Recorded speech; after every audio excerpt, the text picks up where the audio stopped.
Baiklah, saya akan melanjutkan pembahasan materi dari Saudara Putri. 4. Metode resitasi. Metode resitasi adalah metode penyajian bahan di mana guru memberikan tugas tertentu agar siswa melakukan kegiatan belajar. Jadi bisa disimpulkan bahwa metode resitasi adalah metode pembelajaran dengan memberikan tugas tertentu kepada siswa untuk dikerjakan dan hasilnya dapat dipertanggungjawabkan. Ada dua hal yang dapat dilaksanakan dalam metode ini dan perlu diperhatikan. Yang pertama, merumuskan tujuan khusus dari tugas yang diberikan. Yang kedua, pendidikan perlu merumuskan tugas-tugas dengan jelas dan mudah dimengerti. Kelebihan dan kekurangan metode resitasi. Kelebihan metode resitasi yaitu yang pertama, baik sekali untuk mengisi waktu luang dengan hal-hal yang konstruktif. Yang kedua, memupuk rasa tanggung jawab dalam segala tugas, sebab dalam strategi ini siswa harus mempertanggungjawabkan segala sesuatu tugas yang dikerjakan. Yang ketiga, memberikan kebiasaan siswa untuk giat belajar. Adapun kekurangan dari metode ini, yang pertama, tidak jarang pekerjaan yang ditugaskan itu diselesaikan. Adapun kekurangan dari metode resitasi adalah yang pertama, tidak jarang pekerjaan yang ditugaskan itu diselesaikan dengan meniru pekerjaan orang lain. Yang kedua, karena perbedaan individu, maka tugas apabila diberikan secara umum mungkin beberapa orang di antaranya merasa sukar dengan sebagai lainnya. Yang ketiga yaitu apabila tugas diberikan lebih-lebih bila itu sukar dikerjakan, maka ketenangan mental pada siswa menjadi terpengaruh. Yang kelima, metode eksperimen. Metode eksperimen adalah cara penyajian pembelajaran di mana siswa melakukan percobaan dengan mengalami dan membuktikan sendiri sesuatu yang dipelajari. Dengan kegiatan pembelajaran yang menggunakan metode eksperimen, siswa dapat diberikan kesempatan untuk mengalami sendiri atau melakukan sendiri dan mengikuti proses mengamati objek, menganalisis, dan membuktikan semenarik kesimpulan tentang suatu permasalahan terkait dengan materi yang diberikan. Adapun kelebihan dan kekurangan pada metode ini, yang pertama, kelebihan metode eksperimen. Yang pertama, metode ini dapat membuat siswa lebih percaya atas kebenaran dan kesimpulan berdasarkan percobaannya sendiri daripada hanya menerima kata guru atau buku saja. Yang kedua, dapat mengembangkan sikap untuk studi eksploratif tentang sains dan teknologi, suatu sikap dari seorang ilmuwan. Yang ketiga, metode ini didukung oleh asas-asas didaktik modern. Adapun kekurangan-kekurangan pada metode eksperimen yang pertama, metode ini lebih sesuai dengan bidang-bidang sains dan teknologi.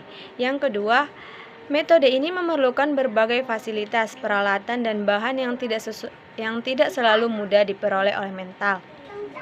Yang ketiga, metode ini menuntut ketelitian, keuletan, dan ketabahan. Yang keempat, setiap percobaan tidak selalu memberikan hasil yang diharapkan, karena pada faktor-faktor tertentu yang berada di luar jangkauan kemampuan dan pengendalian. 6. Metode latihan. A. Definisi dari metode latihan. Metode latihan adalah pada umumnya digunakan untuk memperoleh suatu ketangkasan atau keterampilan dari apa saja yang telah dipelajari. Mengingat tentang latihan, ini kurang mengembangkan bakat inisiatif siswa yang berpikir, maka hendaknya guru atau pengajar memperhatikan tingkat kewajaran dari metode latihan tersebut. Kriteria pemilihan metode ini sama dengan kriteria pemilihan metode demonstrasi, yaitu kontens, domain, tujuan pembelajaran pada penekanannya pada ranah psikomotor.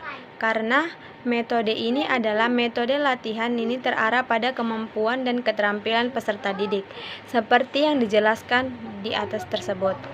Adapun kelebihan dan kekurangan pada metode ini yaitu kelebihan metode latihan ini. Yang pertama, dapat untuk memperoleh kecakapan motoris seperti menulis, melafalkan huruf, membuat dan menggunakan alat-alat. Yang kedua, dapat memperoleh kecakapan mental seperti dalam perkalian, penjumlahan, pengurangan, pembagian, dan tanda-tanda simbol lainnya. Yang ketiga, dapat membentuk kebiasaan dan menambah ketetapan dan kecepatan pelaksana. Adapun kekurangan pada metode latihan ini, yang pertama, menghambat bakat dan inisiatif anak didik karena anak didik lebih banyak dibawa kepada penyesuaian dan diarahkan kepada jauh dari pengertian. Yang kedua, menimbulkan penyesuaian secara statis kepada lingkungan. Yang ketiga, kadang-kadang latihan yang dilaksanakan secara berulang-ulang merupakan hal yang monoton dan mudah membosankan siswa. Yang keempat, dapat menimbulkan verbalisme. Yang ketujuh yaitu metode inquiry. Metode inquiry adalah metode pembelajaran di mana siswa dituntut untuk lebih aktif dalam proses penempatan siswa lebih banyak belajar sendiri, serta mengembangkan keaktifan dan memecahkan masalah. Proses inquiry adalah suatu proses khusus untuk meluaskan melalui penelitian. Oleh karena itu, metode ini kadang-kadang disebut juga metode ilmiah penelitian. Sebuah tujuan mengajar dengan inquiry adalah agar siswa tahu belajar metode ilmiah dengan inquiry dan mampu mentransfer ke dalam situasi lainnya. Metode ini terdiri dari 4 tahap. Yang pertama yaitu guru merangsang siswa dengan pertanyaan, masalah, permainan, teka-teki, dan sebagainya.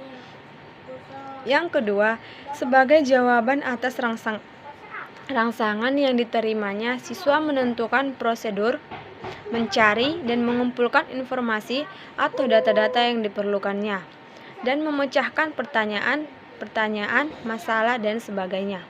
Yang ketiga, siswa menghayati pengetahuan yang diperoleh dengan inquiry yang baru dilaksanakan. Yang keempat, siswa menganalisis metode inquiry dan prosedur yang ditemukan untuk dijadikan metode umum yang dapat diterapkan ke situasi lainnya. Adapun kegiatan-kegiatan dalam menerapkan metode inquiry adalah 1. Mengajukan pertanyaan-pertanyaan tentang fenomena alam. Yang kedua, merumuskan masalah yang ditemukan. Yang ketiga, merumuskan hipotesis. Yang keempat, merancang dan melakukan eksperimen. Yang kelima, mengumpul dan menganalisis data. Yang keenam, menarik kesimpulan, mengembangkan sikap ilmiah, yakni objektif, jujur, hasrat ingin tahu, terbuka, berkemauan, dan rasa tanggung jawab. Adapun kelebihan dan kekurangan dari metode ini yaitu siswa aktif dalam kegiatan belajar sebab ia berpikir dan menggunakan kemampuan untuk hasil akhirnya. Yang kedua, perkembangan cara berpikir ilmiah seperti menggali pertanyaan, mencari jawaban, dan menyimpulkan suatu keterangan dengan metode inquiry dan dapat dikembangkan seluas-luasnya. Yang ketiga yaitu dapat melatih anak untuk belajar sendiri dengan positif sehingga dapat mengembangkan pendirian demokrasi. Adapun kekurangan dari metode tersebut yaitu yang pertama, belajar mengajar dengan metode inquiry memerlukan kecerdasan anak yang tinggi. Bila anak kurang cerdas, hasilnya kurang efektif. Yang kedua, metode inquiry. Metode inquiry ini kurang cocok pada anak yang usianya terlalu muda, misalnya untuk anak SD. Adapun metode yang kedelapan yaitu metode pemecahan masalah. Dapat disimpulkan bahwa metode pemecahan masalah itu atau metode problem solving adalah metode pembelajaran yang dilakukan dengan memberikan suatu permasalahan yang kemudian dicari penyelesaiannya dengan dimulai dan mencari data sampai pada kesimpulannya. Seperti apa yang diungkapkan oleh Saiful Bahri Zamara dan Aswan Zain bahwa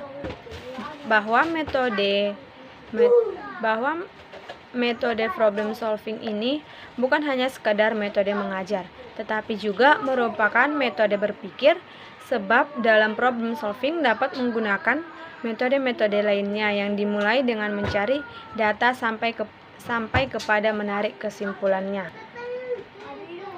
Penggunaan metode problem solving mengikuti langkah-langkah sebagai berikut. Yang pertama, adanya masalah yang jelas untuk dipecahkan. Yang kedua, untuk mencari data atau keterangan yang digunakan untuk memecahkan suatu masalah.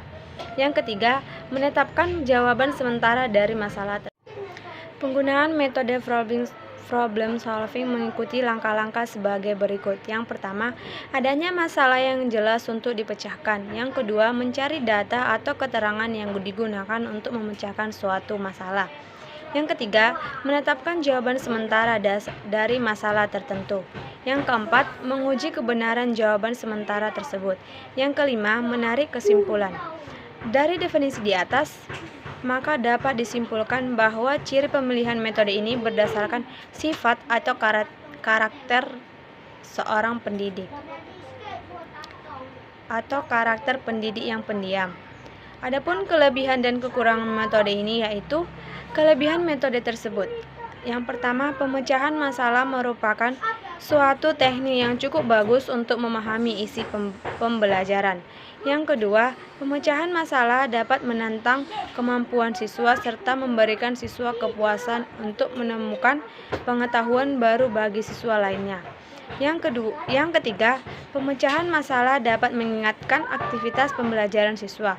Yang keempat, pemecahan masalah dapat membantu siswa bagaimana mentransfer pengetahuan mereka untuk memahami masalah-masalah dalam kehidupan nyata. Yang kelima, pemecahan masalah dapat membantu siswa untuk mengembangkan pengetahuan barunya dan bertanggung jawab dalam pembelajaran yang mereka lakukan. Yang keenam,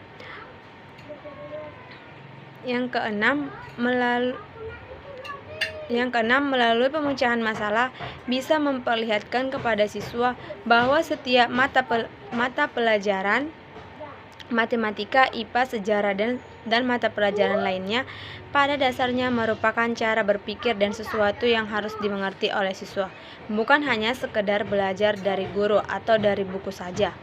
Yang ketujuh, pemecahan masalah dianggap lebih menyenangkan dan disukai siswa. Yang kedelapan, pemecahan masalah dapat mengembangkan kemampuan siswa berpikir kritis dan mengembangkan kemampuan mereka untuk menyesuaikan dengan pengetahuan baru. Yang kesembilan, pemecahan masalah atau problem solving dapat memberikan kesempatan pada siswa untuk mengaplikasikannya pengetahuan yang mereka miliki dalam dunia nyata. Yang ke-10, pemecahan masalah dapat mengembangkan minat siswa untuk secara terus-menerus belajar sekaligus belajar pada pendidikan formal telah berakhir. Adapun kekurangan pada metode ini, yang pertama, menentukan suatu masalah yang tingkat kesulitannya sesuai dengan tingkat berpikir siswa, tingkat sekolah dan kelasnya, serta pengetahuan dan pengalaman yang dimiliki siswa. Sangat memerlukan kemampuan dan keterampilan guru. Yang kedua, proses belajar mengajar dengan menggunakan metode ini memerlukan waktu yang cukup banyak, dan sehingga terpaksa mengambil waktu pelajaran. Yang ketiga, mengubah kebiasaan siswa belajar dengan mendengarkan dan menerima informasi dari guru menjadi belajar dengan banyak berpikir, memecahkan suatu permasalahan sendiri atau kelompok, yang kadang-kadang memerlukan berbagai sumber belajar, merupakan kesulitan tersendiri bagi siswa.